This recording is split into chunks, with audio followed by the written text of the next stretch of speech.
Hello everybody, today is Wednesday, January 16th, 2013. My name is Chris. You're watching the Ichimoku daily video. Just please take a moment to read over the disclaimer and before you begin. As for me, I'm going straight into the market. First pair we're going to just look over will be pound dollar.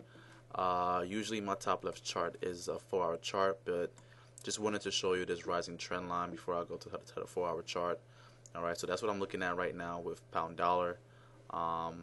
With this rising trend line, we have price nearing the trend line. So let's look for a bounce.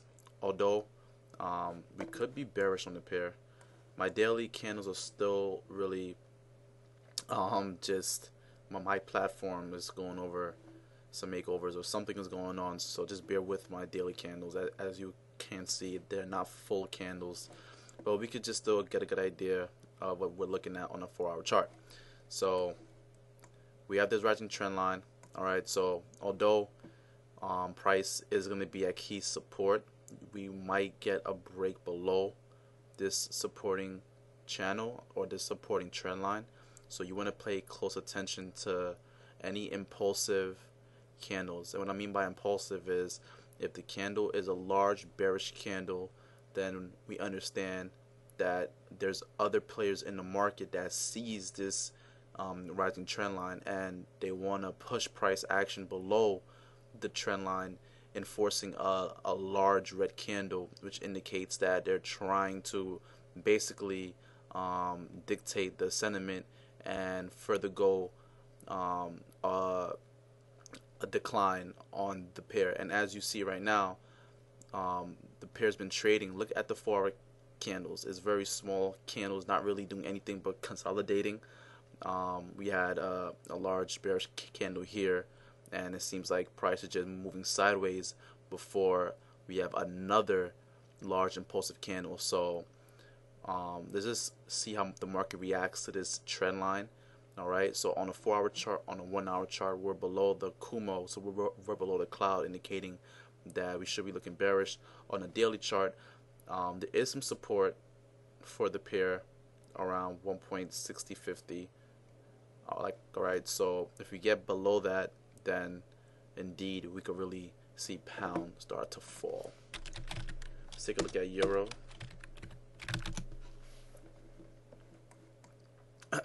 Euro dollar right now. Let's take a look at the 4-hour chart. Well, daily, we know that price is still above the cloud.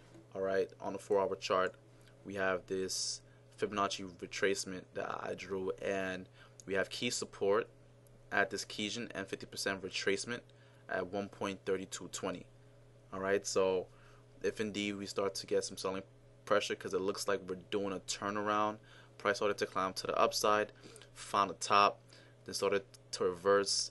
So let's look at what 50% of the move. If we find that support, then we could anticipate a bounce to the upside, or if price breaks below the halfway mark, which is the Kijun and the 50%, then we could see price fall down, I assume, towards the 88.6 around 1.3075. Alright, so I'm looking for risk to take a break because it's really been on a rally, and I'm either looking for consolidation and a major drop, or if you consolidate for too long, then we just might get another rally in equities. In risk. So let's just see how the market reacts, or euro reacts to 1.3220, and if it does reach that far. But that's where I have support for euro dollar right now.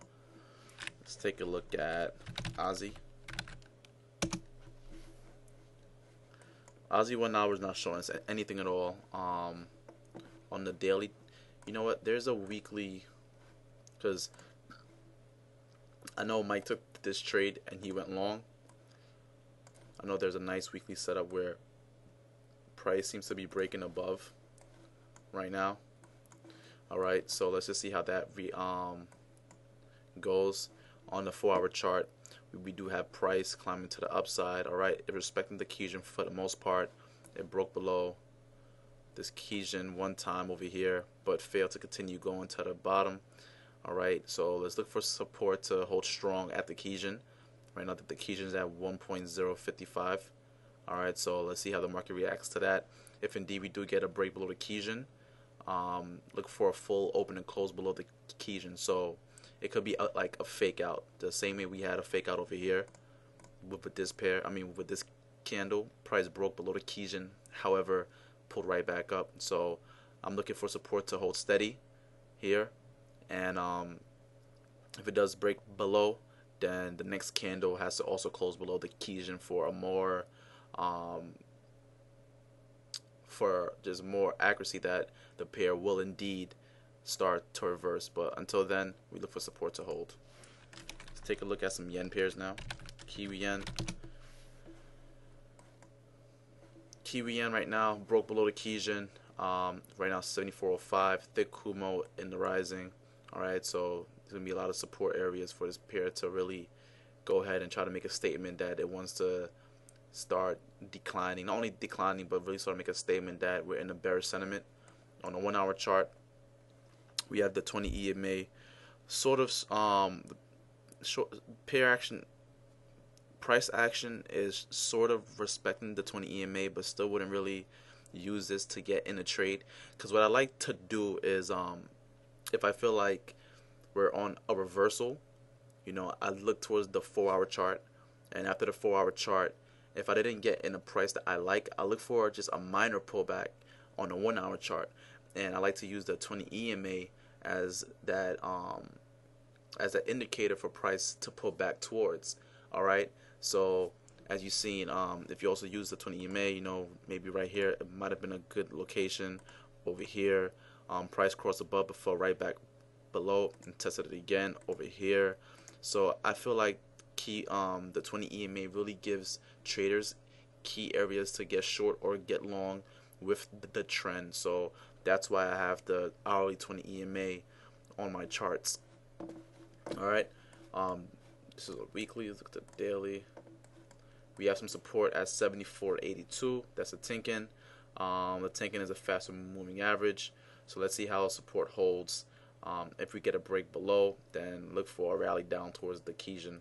But right now, everything is still bullish until we really start to break below support areas such as this thick Kumo. All right, take the Aussie yen. Actually, take a Euro Aussie. I know somebody requested Euro Aussie. Euro Aussie, I have support at the 50% retracement, similar to Euro dollar.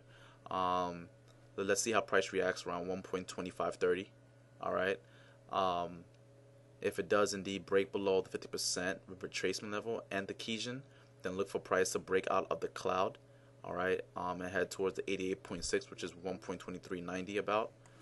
If you're looking to get short Euro Aussie, and you're looking towards the 20 EMA, after it broke below, we had 3 larger red candles really push price down and the market down. All right, so the sentiment on the hourly is pretty much bearish. So if you are looking for an entry to go short, you might want to use that 20 EMA because it respected it only one time, maybe twice. So I really wouldn't use it until we had about 3 touches for a pullback and only really had 1. Well, I don't count consolidation as touches. I'm talking about once it's actually trending. I want to see minor pullbacks and another drop, so I wouldn't count this because it touched it while it wasn't trending. All right, so that's Euro Aussie. Let's take a look at gold as well. / gold. Gold on the 4 hour chart. We had this descending trend line. It broke above it. So if you're looking at long gold, you might want to long on a retest of the broken trend line. And we also have a rising trend line as well that's supporting gold. So anywhere from around, I believe, 1670 about all the way towards 1675 will be ideal entries to go along with gold. I don't want to cover dollar CAD because it never moves, but I'll just do it. As you can see, dollar CAD just really just doesn't do too much. It seems like when you're in the trade, it just stays stagnant and it moves sideways. When you're out of the trade, it wants to do something. But right now, Dollar yen is pretty much not showing us anything, just pretty much just consolidating below the cloud. So I am bearish on dollar CAD. All right. And until we get further indication that the pairs are going to want to move, my eyes is not really on it. All right. We covered Kiwi dollar. We didn't cover Kiwi dollar. Kiwi dollar. This is a broken trend line. However, don't think price is going to come down towards this anytime soon. All right. Really, not really too much we could tell with Kiwi dollar. We have is going in and out of the Kijun on a 4-hour chart. All I really know is that it's above the cloud on a 4-hour chart, and maybe we have this rising trend line, but not really sold on any really strong setups with the Kiwi, so not too confident. Maybe I could play this, and it probably looks better on the 1-hour chart.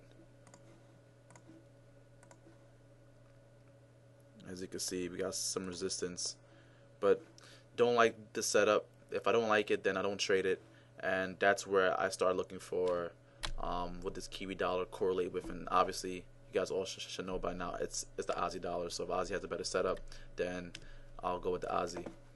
All right, let's take a look at Euro yen.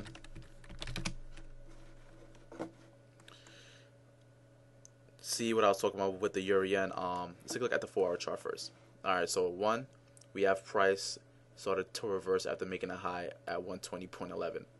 All right, we have price breaking the Kijun, testing it for some resistance, and although it is above the cloud, we could start assuming that maybe, just maybe, price Euro yen is on a reversal.